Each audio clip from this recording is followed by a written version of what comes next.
The swamp was a graveyard of secrets, its murky waters swallowing screams and lies alike. Clara Beaumont, still in her wedding dress, clawed through the mud, her breath ragged, her heart pounding with a single thought: I will not die here. Left for dead by the one person she trusted most, she vowed to return and expose the truth that would shatter a family. Clara's story began 6 months earlier in New Orleans, where the air was thick with jazz and the promise of love. At 25, she was a painter with a quiet intensity, her canvases bursting with color and emotion. She'd met Ethan Caldwell, 28, at an art gallery opening. He was a carpenter with a warm smile and hands that crafted beauty from raw wood. Their connection was instant, a spark that felt like fate. Within months, they were engaged, dreaming of a life built on love and trust.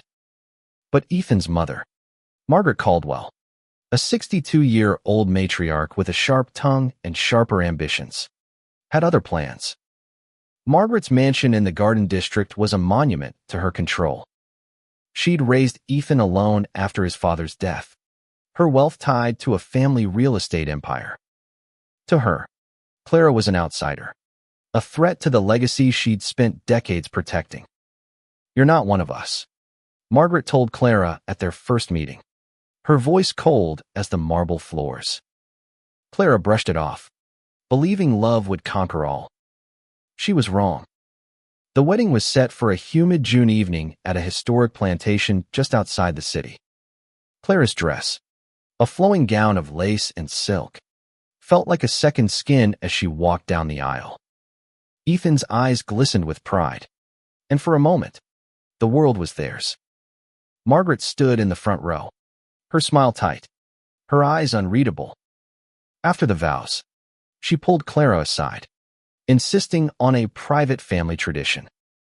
She handed Clara a glass of champagne and led her to a car, promising a quick drive to a nearby family property for a blessing. Clara, tipsy and trusting, agreed. The drive grew longer, the city lights fading into the dark sprawl of the bayou. Margaret's voice was soothing, almost maternal, as she spoke of family and legacy. Clara's head grew heavy, her limbs sluggish. The champagne. She realized too late it was laced with something. The car stopped at the edge of a swamp, the air thick with the stench of decay. Margaret's face twisted into a mask of contempt. You'll never be a Caldwell, she hissed, shoving Clara into the muck. This is where you belong.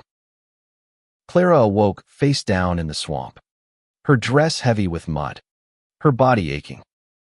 The drugs dulled her senses, but panic sharpened her will. She dragged herself through the mire, thorns tearing at her skin, her mind racing. Why? What had she done to deserve this? The answer lay in Margaret's words: legacy. Clara was a threat. But to what? She stumbled upon a rotted dock, collapsing as the first rays of dawn broke through the cypress trees. A fisherman, an older man named Amos, found her, his weathered hands pulling her to safety. You're a fighter, he said, wrapping her in a blanket. Amos took her to his small cabin, where she pieced together the horror of the night. Her phone was gone, her wallet too. She was alone, but alive. As Amos brewed coffee, Clara's resolve hardened. She wouldn't just survive to return to New Orleans and confront Margaret.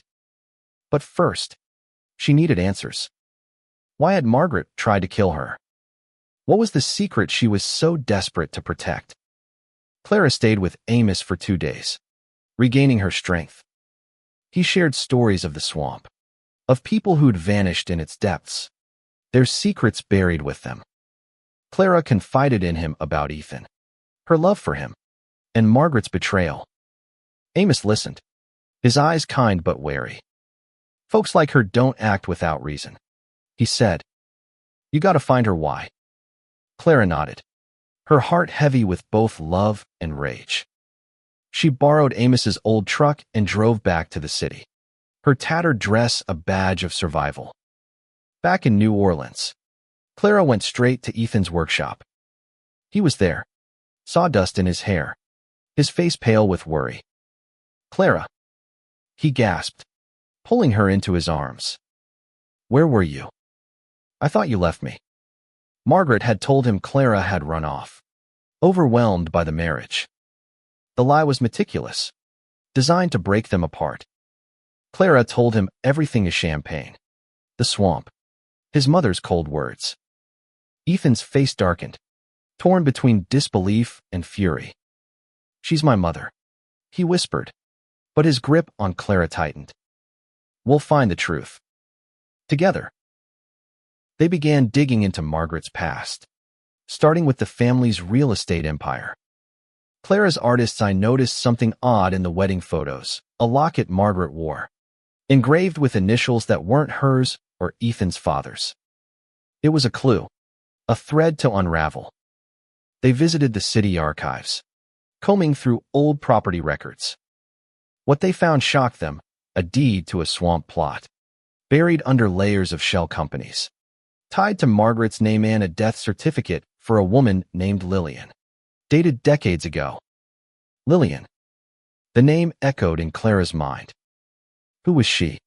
And why was her death tied to the swamp where Clara had been left to die? As they left the archives, Clara felt eyes on her. A black car idled across the street, its driver hidden. Margaret knew she was back. The game had just begun. Clara and Ethan sat in his workshop, the air thick with tension and sawdust. The deed and death certificate lay on the table, their edges worn but their implications sharp. Lillian's name haunted Clara. She was the key to Margaret's secret, and the swamp was more than a dumping ground. It was a grave. They decided to visit the swamp plot listed in the deed, hoping it held answers. The drive was silent, Ethan's knuckles white on the steering wheel. Clara watched him, her heart aching. She loved him fiercely, but Margaret's betrayal had cracked the foundation of their trust. Could Ethan confront his mother, or would blood prove thicker than love? The swamp plot was a desolate stretch of land, accessible only by a narrow dirt road. Cypress trees loomed like sentinels, their roots clawing into the muck. Clara's stomach churned as she stepped out, her boots sinking into the same mud that had nearly claimed her. Ethan scanned the area, his jaw tight. "This place feels wrong," he muttered. They found a rusted gate, half hidden by vines, and beyond it, a crumbling shack. Inside, the air was stale, heavy with the weight of forgotten lives. On a dusty shelf, they found a box of old letters, yellowed and brittle. The handwriting was feminine, the words desperate. "Margaret, you can't keep me silent. I know what you did." The letters were signed by Lillian, dated 1985. Clara's pulse raced. Lillian hadn't just died, she'd been silenced. But for what? Ethan found a photo tucked in the box, two young women. One unmistakably Margaret, the other a stranger with soft eyes and a defiant smile. Lillian. The letters revealed fragments of a story. Lillian and Margaret had been close, partners in the early days of the Caldwell real estate empire. But something had gone wrong. A betrayal, a secret buried in the swamp. One letter mentioned a child and the truth that could ruin us. Clara's mind spun. Was there a child involved? Was it Ethan? Or someone else? As they read, a twig snapped outside. Ethan froze, his hand on Clara's arm. Through the shack's broken window, they saw a figure moving in the shadows. "We're not alone," Clara whispered. They slipped out the back, clutching the letters, and ran to the truck. The black car from the archives was parked nearby, its engine idling. Someone was watching, reporting back to Margaret. Back in the city, Clara and Ethan turned to an old friend, Jamie, a 30-year-old journalist with a knack for digging up dirt. Jamie was non-binary, with a sharp wit and a fiercer loyalty.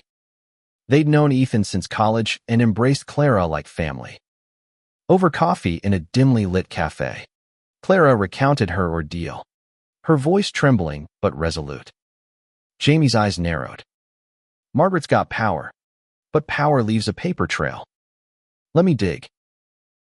Jamie's research uncovered a bombshell. The swamp plot was part of a larger land deal in the 80s, tied to a shady developer who'd vanished after a scandal. Lillian's name appeared in court records as a whistleblower who'd threatened to expose fraud.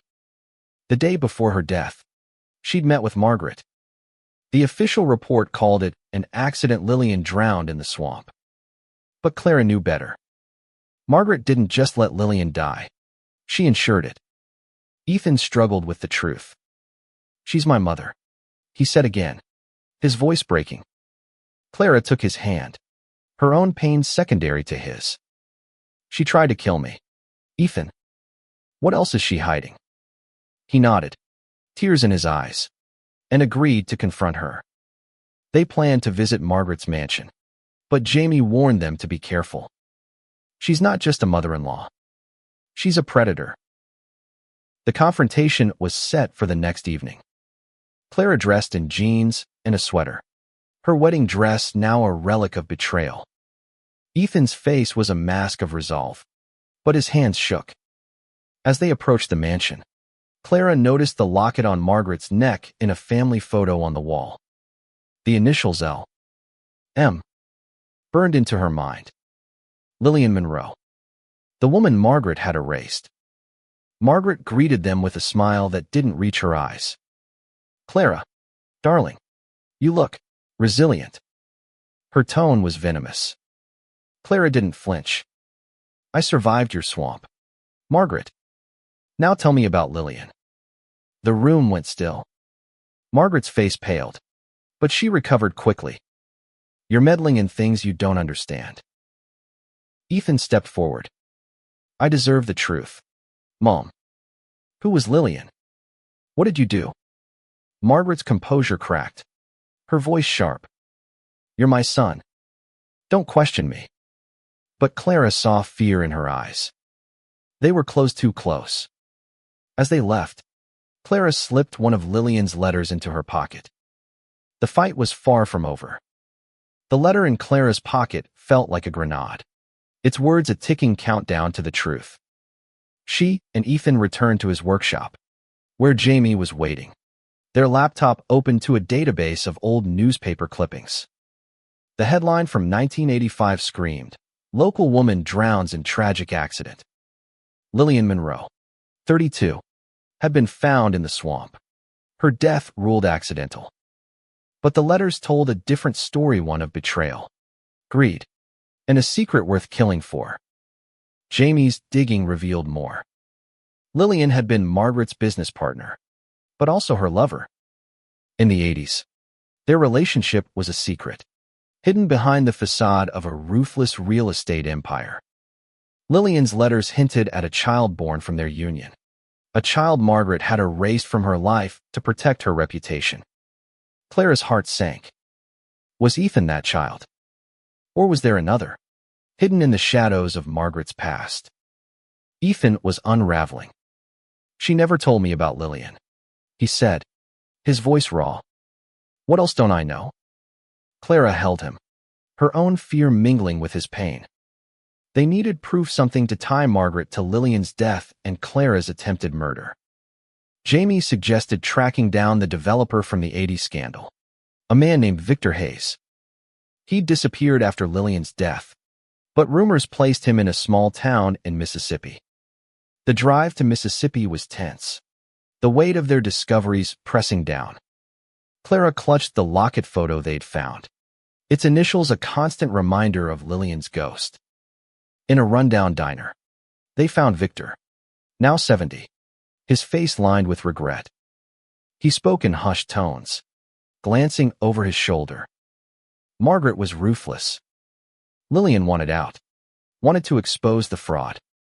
Margaret wouldn't let her. Victor confirmed Lillian's death was no accident. She'd been drugged, just like Clara, and left in the swamp. The developer deal had been a front for money laundering, and Lillian's whistleblowing threatened to bring it all down. Victor had fled, fearing for his life. She's got eyes everywhere, he warned. You're not safe. On the drive back, Clara noticed the black car again, tailing them. Ethan swerved onto a side road, losing it in the dusk. Fear gnawed at Clara, but so did determination. They had Victor's testimony, but it wasn't enough. They needed evidence Margaret couldn't deny. Back in New Orleans, Jamie hacked into old bank records, finding transactions linking Margaret to the swamp plot's purchase days after Lillian's death. It was a cover-up, a way to bury the truth. Clara and Ethan decided to bait Margaret. They sent her a cryptic message. We know about Lillian. Meet us at the swamp tomorrow night. It was a risk, but they needed her to slip up. Jamie set up hidden cameras around the shack, hoping to catch Margaret's confession. As night fell, Clara's nerves were electric. She and Ethan waited in the shack, the air thick with the swamp's damp chill. Margaret arrived alone, her face a mask of fury. You think you can ruin me? She spat. Clara held up Lillian's letter. You killed her. And you tried to kill me. Why?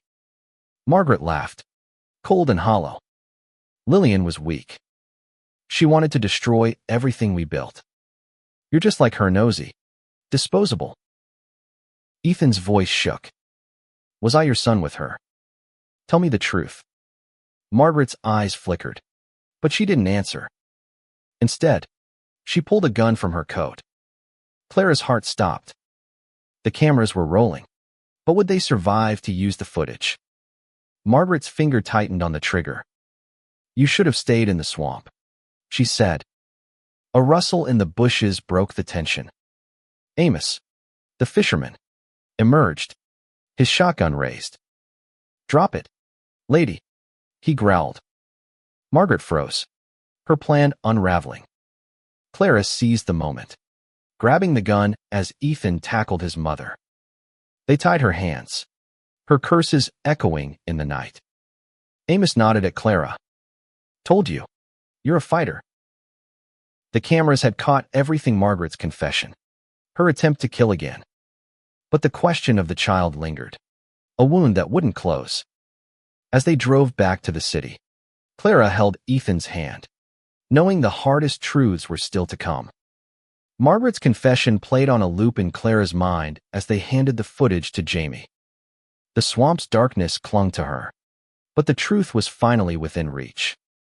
Margaret was in custody, her empire crumbling, but the question of the child Ethan's possible sibling burned brighter than ever. Jamie worked fast, uploading the video to a secure server and contacting a trusted editor at a local news outlet. The story broke the next morning. New Orleans matriarch confesses to murder plot. The city buzzed with shock, but Clara and Ethan weren't done. They needed to know who the child was and why Margaret had gone to such lengths to hide them. In Margaret's mansion, they searched her study, a fortress of mahogany and secrets. Behind a locked drawer, Clara found a hidden journal, its pages filled with Margaret's meticulous handwriting. The entries from 1985 were raw, emotional, a side of Margaret Clara hadn't imagined. Lillian betrayed me, but I loved her. The child was ours, but I couldn't keep it. Not in this world. Clara's breath caught. The child was real, born from Margaret and Lillian's forbidden love. The journal revealed the child, a girl named Sarah, had been given up for adoption to protect Margaret's reputation. Lillian had wanted to keep her, to live openly as a family, but Margaret refused, prioritizing power over love. When Lillian threatened to expose the truth, Margaret silenced her. Clara's heart broke for Sarah, a life erased to preserve a lie. Ethan read the journal in silence, his face pale. I have a sister, he whispered. All these years, I had a sister. Clara held him, her own grief mingling with his.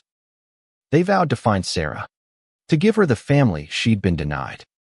Jamie traced the adoption records, a slow process given the secrecy of the 80s.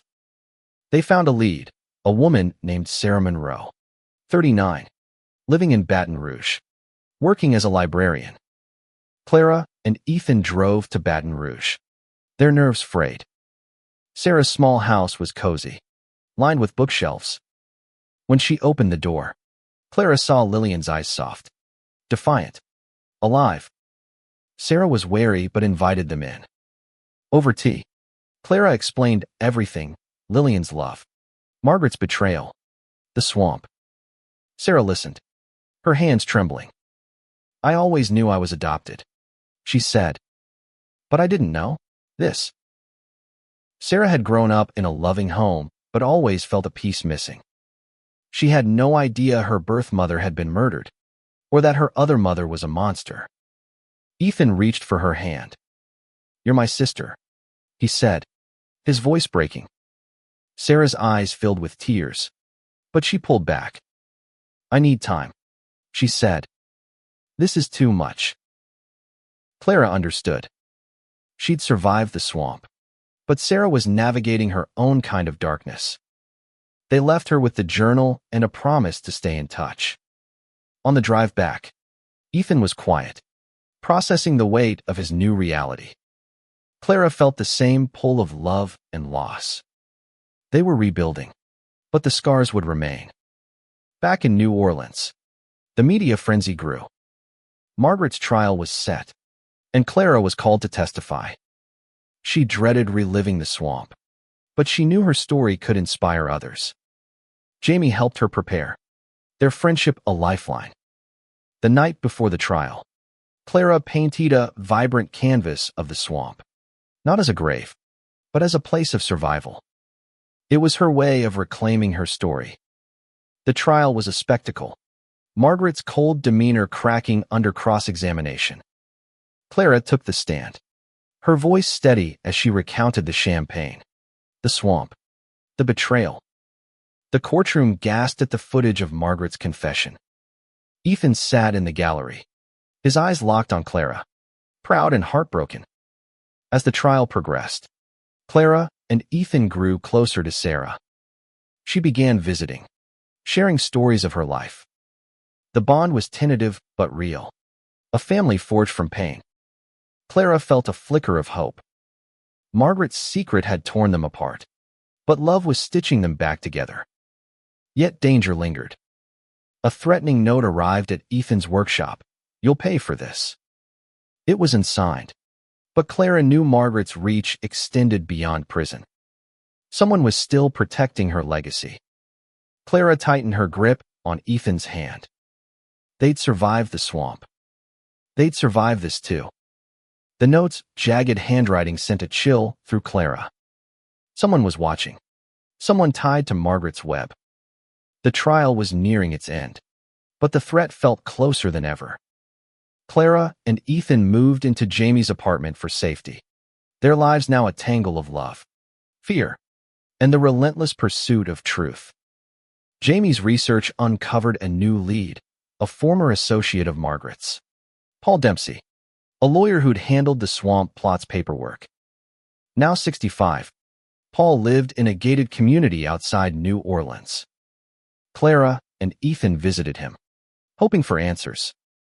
Paul was cagey, his eyes darting to the windows. "Margaret's got people everywhere," he said. "You're stirring up trouble you can't handle." But Paul let slip a name: Richard Caldwell, Ethan's cousin, a 45-year-old real estate mogul who'd inherited Margaret's ruthlessness. Richard had been at the wedding, his smile as sharp as his suit. Clara remembered him watching her, his eyes cold. Was he the one sending threats? Paul confirmed Richard had managed the family's shadier deals, including the swamp cover-up. Clara and Ethan confronted Richard at his downtown office, a sleek tower of glass and ambition. He leaned back in his chair, unfazed. "You're out of your depth," he said. "Margaret's in jail, but the family's legacy lives on." When Clara mentioned Lillian, Richard's smirk faltered. "You think you've won. Walk away, or you'll end up like her." The threat was clear, but Clara refused to back down. She and Ethan returned to Jamie, who'd found a hidden account tied to Richard and the swamp plot. Money had flowed through it for decades. Payments to keep secrets buried. Jamie traced the funds to a private security firm, the kind that didn't ask questions. The black car. The notes it was Richard's doing. Clara felt trapped, but Ethan's resolve strengthened. He's family, but he's not my brother, he said. They decided to go public, leaking Richard's financial records to the press through Jamie's editor. The story exploded, Caldwell family secrets tied to decades of corruption. Richard's empire began to crack, but he wasn't done. Late one night, Clara woke to the smell of smoke. Jamie's apartment was on fire, flames licking the walls. Ethan pulled her out, Jamie close behind, as they stumbled into the street. The fire was no accident, arson, the investigators said. Richard's warning had become a reality. Clara's heart pounded, but her anger burned hotter. He won't stop us, she told Ethan. They moved to a safe house, a small cabin lent by Amos. There, Clara and Ethan planned their next move. Sarah joined them, her presence a quiet strength. She'd read Lillian's journal and was ready to fight. I want justice for my mother, she said. Together, they combed through the journal again, finding a coded entry about a safety deposit box in a New Orleans bank. It was Lillian's last act of defiance, a failsafe against Margaret. They accessed the box, finding documents that detailed the full scope of the 80s fraud names, dates, and deals that could indict Richard and his network. There was also a letter from Lillian to Sarah, written days before her death. My darling, you are my heart. If I'm gone, know I fought for you. Sarah wept, and Clara held her, their shared pain forging a bond stronger than blood. The documents were a goldmine, but dangerous. Jamie worked with the FBI, ensuring the evidence reached the right hands. Richard was arrested, his smug facade crumbling as he was led away in handcuffs. The trial became a national story, exposing not just Margaret's crimes, but a legacy of greed that had torn families apart. Clara and Ethan grew closer, their love tested but unbroken. Sarah became a constant in their lives, her quiet strength a reminder of Lillian's spirit. But Clara knew the fight wasn't over. Margaret's trial was ending, and her sentencing would decide their future. As they prepared for the final day in court, Clara painted Agin a portrait of Sarah, her eyes alive with hope. It was a promise to keep fighting, no matter the cost. The courtroom was a crucible, every eye on Margaret as the judge prepared to deliver her sentence. Clara sat beside Ethan, her hand in his, their bond a quiet rebellion against the woman who'd tried to destroy them. Sarah was there too, her presence a silent testament to Lillian's lost love. The evidence was overwhelming, Clara's testimony, the swamp footage, Lillian's letters, and the financial records. Margaret was convicted of attempted murder, conspiracy, and fraud. As the judge sentenced her to life without parole, Margaret's face was stone, but her eyes burned with defiance. You'll never be free of me, she whispered as she was led away. Clara shivered, but Ethan's grip anchored her. Outside the courthouse, reporters swarmed. Clara spoke, her voice steady. This isn't just about me. It's about Lillian, Sarah, and everyone silenced by greed and hate. The words felt like a release, her survival a beacon for others. Sarah stepped forward, her first public statement. My mother deserved better. I'm here to make sure her story lives. The crowd was silent, moved by her courage. But peace was fleeting. Richard's arrest had exposed a network of loyalists, some still active. A week after the trial, Clara received another note. You can't hide forever. It was slipped under the safe house door, a reminder that Margaret's influence lingered. Ethan wanted to run, to start over somewhere new. But Clara refused. We've come too far to hide, she said. They turned to Jamie, who'd become their strategist. Jamie traced the note to a low-level operative in Richard's firm, a man named Carl. They confronted him at a bar, his fear palpable. "I was just following orders," he stammered. He revealed Richard had a contingency plan, a list of names, people paid to protect the Caldwell legacy. Carl didn't know where the list was, but he pointed them to a storage unit in the French Quarter. The unit was a treasure trove of secrets, ledgers, photos, and a USB drive with encrypted files. Jamie cracked the encryption, revealing names of politicians, cops, and business tycoons tied to the Caldwells. It was a map of corruption, and Clara knew exposing it would be dangerous but necessary. They leaked the list to the press, sparking investigations across the state. The fallout was immediate. Allies turned on each other, and the Caldwell name became toxic. Clara, Ethan, and Sarah became targets, but also heroes. Community groups rallied around them, especially in New Orleans LGBTQ+ circles, who saw Lillian's story as a call to action. Clara spoke at a vigil for Lillian. Her words raw. "Love is stronger than hate." Lillian loved Margaret, and it cost her everything. We honor her by living openly, fearlessly. Sarah began writing a memoir, weaving her mother's story with her own.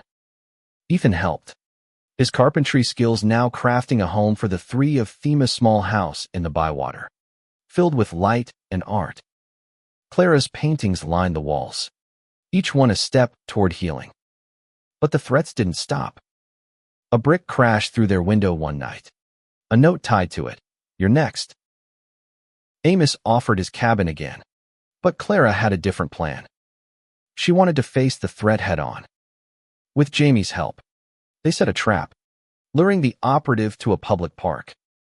Undercover cops, tipped off by Jamie's FBI contact, arrested him. He confessed to working for a remaining Caldwell loyalist, a distant cousin desperate to salvage the family name. The arrests kept coming, each one loosening Margaret's grip on the city. Clara felt the weight lifting, but the scars remained. She and Ethan grew stronger, their love a quiet defiance. Sarah became their family, her laughter filling the house. Yet Clara knew the final piece of the puzzle was still missing, closure for Lillian. They returned to the swamp, not as victims, but as survivors. Clara scattered wildflower seeds where she'd been left to die, a tribute to Lillian's spirit. Ethan carved a small wooden marker for Lillian, who loved fiercely. Sarah wept, but her smile was radiant. The swamp was no longer a gravite, it was a place of rebirth. The wildflowers in the swamp marked a turning point, but Clara knew healing was a journey, not a destination.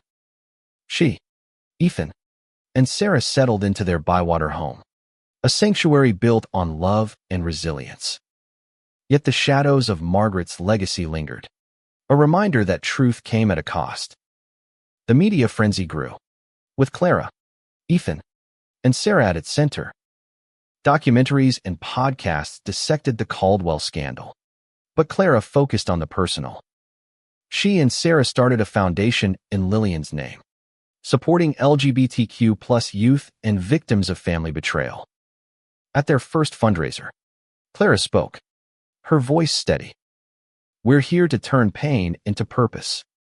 Lillian's love lives in us." Ethan struggled with his mother's crimes. He visited Margaret in prison, seeking answers. She was unrepentant, her eyes cold. "I did what I had to," she said. "For the family." Ethan walked away, choosing Clara and Sarah over a toxic legacy. He threw himself into carpentry, building furniture for the foundation's community center. Each piece was a step toward redemption. Jamie's role grew, their journalism exposing more of the Caldwell network. They uncovered a final secret, a trust fund Margaret had set up for Sarah, hidden under a false name. It was millions, meant to buy silence. Sarah donated it to the foundation, her mother's love outweighing Margaret's greed. "This is what Lillian would have wanted," she said. But danger hadn't faded. A final loyalist, a former business partner named Diane, emerged. She sent a package to the housey, a photo of Clara in the swamp, taken the night she was left to die. A note read, "Some secrets stay buried." Clara's heart raced, but she refused to be intimidated. She and Ethan met Diane at a neutral location, a crowded cafe, with Jamie recording nearby. Diane was 60, her face lined with years of loyalty to Margaret. "You've destroyed everything," she said. Clara leaned forward. "You helped her kill Lillian." "Why?" Diane's eyes flickered with guilt. She admitted to covering up the murder, paid to keep quiet. But she knew nothing of the child. Sarah's existence was Margaret's deepest secret. Clara's plan worked. Diane's confession, recorded by Jamie, led to her arrest. The Caldwell network was finally dismantled, its power broken. Clara felt a weight lift, but the emotional toll remained. She painted obsessively, her canvases now vibrant with hope, scenes of swamps blooming with life, of families reunited. Sarah's memoir was published, a bestseller that told Lillian's story with raw honesty. At the launch, Clara and Ethan stood by her, proud. Sarah dedicated the book to them, to my family, who found me in the dark. The words brought tears to Clara's eyes. They'd built something real, something Margaret could never touch. But Clara's dreams were still haunted by the swamp. She confided in Ethan, her vulnerability a testament to their trust. "I see it every night," she said. "The mud, the fear." Ethan held her. "You're not there anymore. You're here, with me." They decided to renew their vows. A quiet ceremony in their backyard, with Sarah and Jamie as witnesses. Clara wore no dress, just jeans and a smile. It was perfect. The foundation grew, its community center a hub of healing. Clara taught art classes, watching young people find their voice through color. Sarah led writing workshops, her memoir inspiring others to share their truths. Ethan built a playground, his hands crafting joy from wood. They were a family, not by blood, but by choice. As the first anniversary of the trial approached, Clara received a letter from Margaret. It was short, venomous. "You think you've won. You'll always be nothing." Clara burned it, the ashes scattering in the wind. She wasn't nothing. She was a survivor, a lover, a fighter. The final piece of closure came unexpectedly. Amos, the fisherman, visited, bringing a small box. Inside was a ring, found in the swamp, engraved with Lillian's initials. "Thought you'd want this," he said. Clara gave it to Sarah, who wore it as a reminder of her mother's love. Clara looked at her family. Ethan, Sarah, Jamie knew they'd won. Not just against Margaret, but against fear itself. The Bywater house glowed with morning light, its walls a canvas of Clara's art and Ethan's craftsmanship.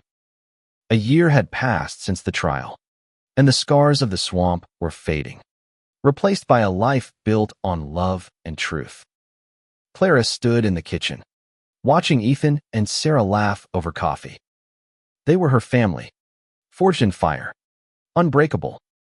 The Lillian Monroe Foundation was thriving, its community center a beacon for New Orleans. Clara's art classes drew kids from across the city, their paintings a riot of color and hope. Sarah's workshops empowered voices long silenced, her memoir a touchstone for survivors. Ethan's playground was alive with laughter, a testament to his quiet strength. Jamie, now a celebrated journalist, documented their journey, their articles a call for justice. But closure wasn't just in the precinct, it was in honoring the past. Clara, Ethan, and Sarah returned to the swamp one last time, not to mourn, but to celebrate. They planted a tree near Lillian's marker, its roots a promise of new life. Sarah spoke, her voice steady. "Mom, you gave me strength. We're living for you." Clara added wildflower seeds, their petals a tribute to survival. The media still followed their story, but Clara no longer feared the spotlight. She and Ethan spoke at national events, sharing their journey to inspire others. Their love, tested by betrayal, had grown deeper, rooted in honesty. At a conference for LGBTQ+ rights, Clara met a young woman who'd read Sarah's memoir. "It gave me courage to come out," she said. Clara hugged her, tears in her eyes. This was their legacy. The threats had stopped. The Caldwell network dismantled. Richard was serving time, his empire in ruins. Margaret's letters still came, bitter and infrequent, but Clara no longer read them. She'd reclaimed her power, her art a testament to her resilience. One painting, a vibrant swamp bursting with light, hung in the community center, titled Rebirth. Sarah found her own peace, her bond with Ethan and Clara a family she'd never dreamed of.